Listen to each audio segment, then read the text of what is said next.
Bom dia, amados irmãos. Jesus é o Senhor. Que o Senhor possa abençoar cada um de vocês nessa manhã. Estamos aqui para fazer mais um ruminar do alimento diário da segunda semana, nesse dia de quinta-feira. Que o Senhor possa nos conduzir aqui nesse item tão importante, cujo tema é a fé. Nós vemos que a fé, ela é um dos 7 itens que compõem a coluna e base da verdade na igreja.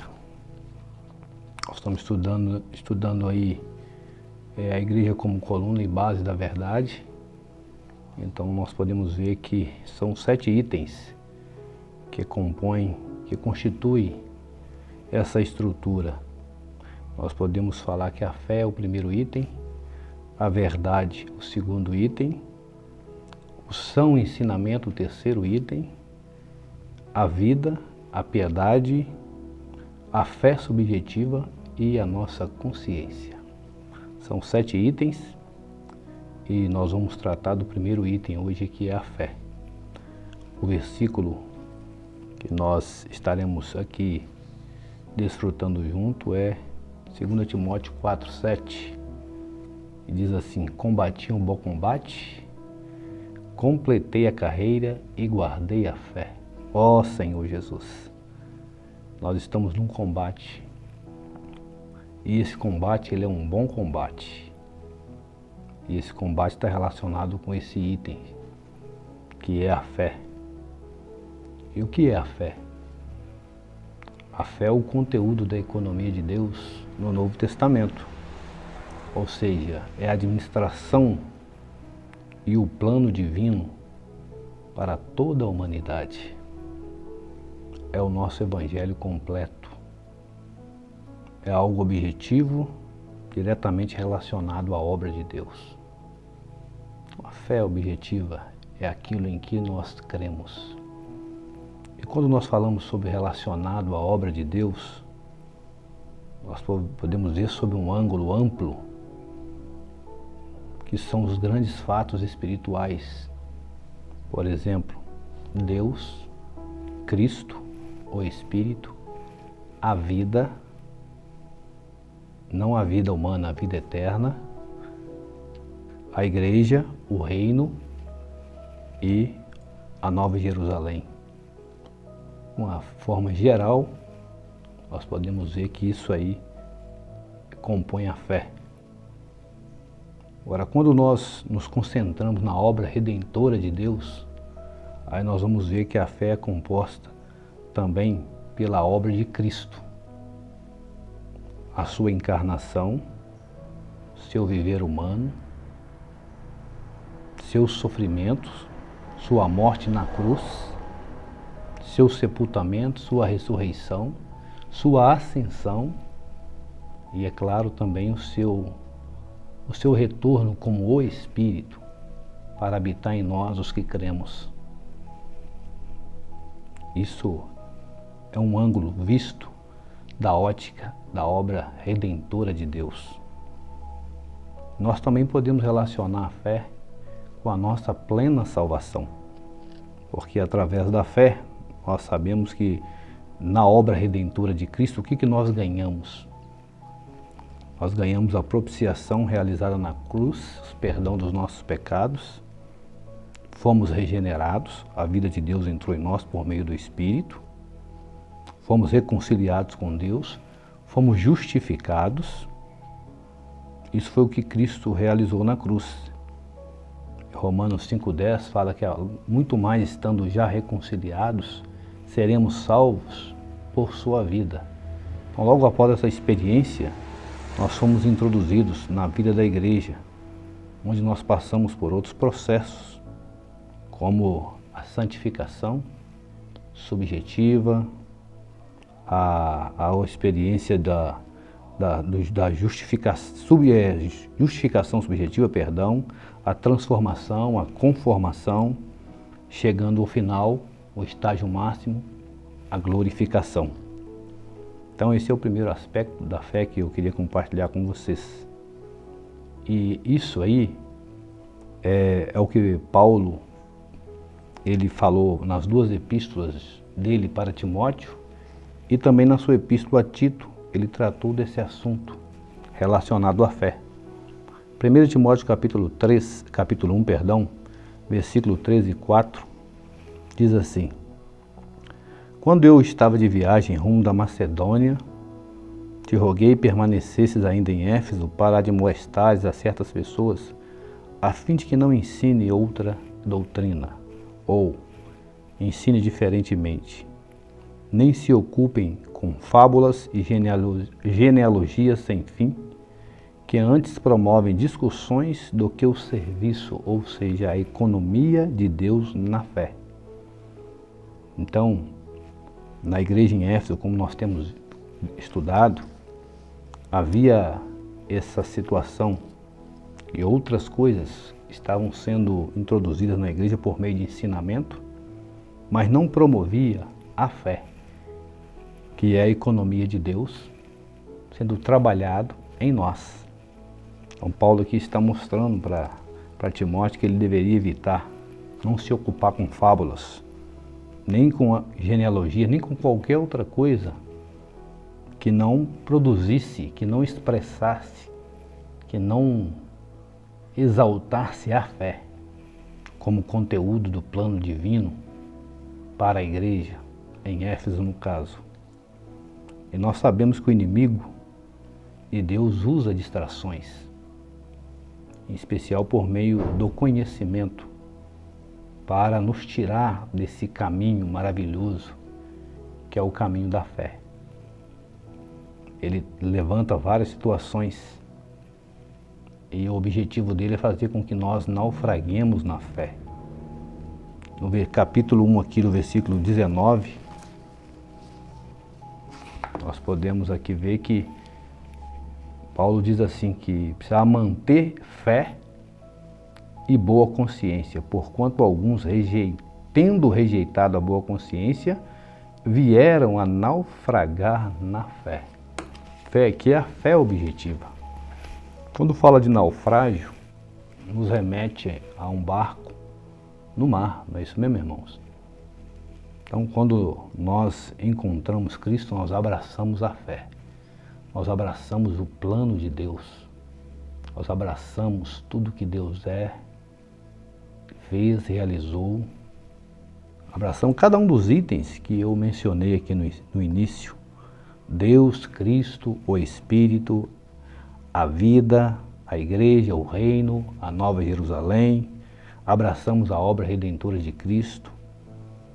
Nós tomamos como nosso item de fé sua obra redentora, que é a base da nossa salvação, seu viver humano, sua encarnação, seu viver humano, sua morte na cruz, sua ressurreição, sua ascensão, ele ter tornado o Espírito. Nós tomamos como nosso objeto de crença essa fé aplicada à nossa salvação. Mas o diabo quer nos tirar isso aí. Quando nós rejeitamos a boa consciência, tá certo? Aí nós afundamos. Quando nós iniciamos essa experiência, é como se o nosso barquinho desse partida em um determinado ponto. E nós sabemos que o nosso destino é o reino. Tá certo? A Nova Jerusalém. O reino está primeiro, depois a Nova Jerusalém. O reino é o galardão. Então esse barco aí, que é o barco da economia de Deus, é o barco da fé, está nos conduzindo para o reino. Mas nessa trajetória nós temos muitos ataques do diabo, são muitas situações que se levantam, que nos ocorrem e que pode, se nós não cuidarmos da nossa consciência, nosso barquinho pode afundar antes da nossa chegada ao destino que é o reino. Então nós precisamos cuidar bem disso aí. Está dizendo que as duas menções da palavra fé, a primeira mantendo fé e boa consciência. Quando fala aqui, eu até quero corrigir aqui, a primeira palavra fé aqui, ela é subjetiva. Quando fala naufragar na fé, é na fé objetiva. relacionado com o ensinamento da economia de Deus. Ou seja, você se torna uma pessoa confusa, você perde o seu fundamento de fé. O primeiro item aqui é a consciência. Às vezes nós enfrentamos problemas, cometemos erros, pecados. Se nós não limparmos a nossa consciência mediante o sangue do Senhor Jesus, confessar nossos pecados, a nossa consciência é como uma vidraça, em poeira, cada dia um pouco de poeira que não é limpa. Chega um momento que você não consegue ver do outro lado. Por quê? Porque ela se torna totalmente embaçada. Então, quando Paulo está dizendo aqui se devemos manter fé, nossa fé subjetiva, com a consciência adequada, uma boa consciência, a consciência sensível, consciência limpa, aí nós não vamos naufragar na fé. Nós vamos manter esse são ensinamento, esse ensinamento saudável, que é o falar profético, palavra fundamental, até o final. A gente percebe que muitos irmãos correm tantos anos ou tá nesse barco aí, atravessando esse mar rumo ao reino por tantos anos, mas de repente o barco afunda, perde a simplicidade, perde a pureza, dá ouvidos, como o contexto que vai nos mostrar, a outros ensinamentos. Como Paulo menciona, aqui ele fala assim, no capítulo 2, versículo 7b, ele fala assim, mestre dos gentios na fé e na verdade, ele está falando dele, claro, ainda está relacionado com algo positivo, está falando da fé objetiva.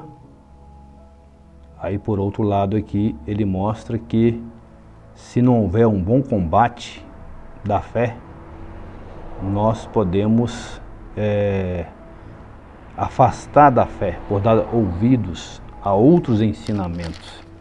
No capítulo 4 ele fala, capítulo 4, versículo 1, ele fala, ora, o Espírito afirma expressamente que nos últimos tempos alguns apostatarão da fé por obedecerem a espíritos enganadores e ensinos de demônios. Então aqui tem uma situação negativa aqui, que não venhamos a apostatar da fé, afastar da fé por obedecer a doutrinas.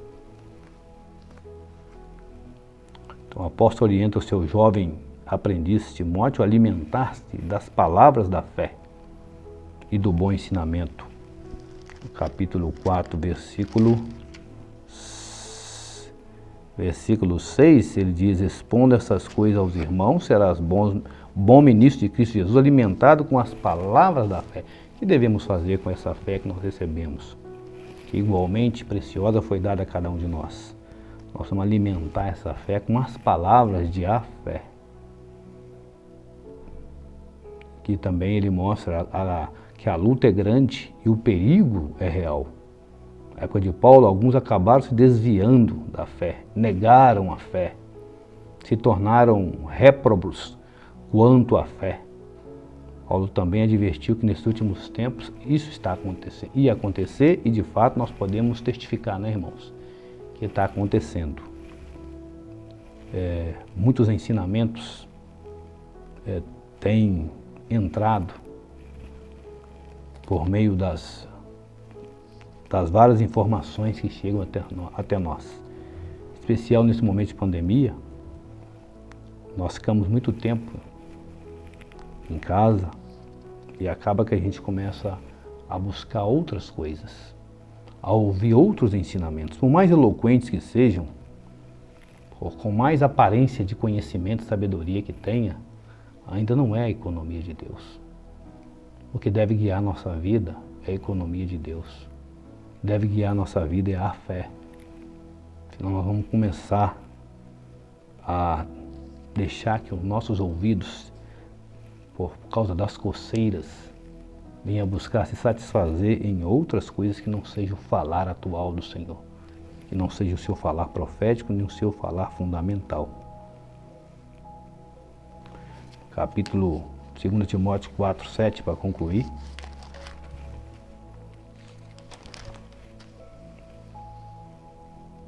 Quatro, 7, Paulo fala: combati o bom combate, completei a carreira e guardei a fé. Nós também estamos nesse combate, não vamos esmorecer, vamos guardar a nossa consciência, vamos correr essa carreira, que o nosso barco não venha se afundar, e que um dia nós podemos falar assim como Paulo: combati o bom combate, completei a carreira e guardei a fé. Então não deixe que o diabo ou que situações te tire da vida da igreja, te tire da comunhão, faça com que você fique confuso em relação à visão da economia de Deus, a visão de a fé. Precisamos conservar a fé com a nossa consciência limpa. Amém? Jesus é o Senhor. Fazer uma oração nesse momento. Senhor, abençoa nessa manhã esse irmão, essa irmã, que as suas palavras possam ter penetrado no coração deles, que o Senhor possa guardá-los nesse item tão importante que compõe a sua economia, que é a fé. Queremos guardar a fé, nós somos os da fé. Nós queremos ir até o fim, combatendo por essa fé. Em nome de Jesus eu te agradeço, amém, Senhor.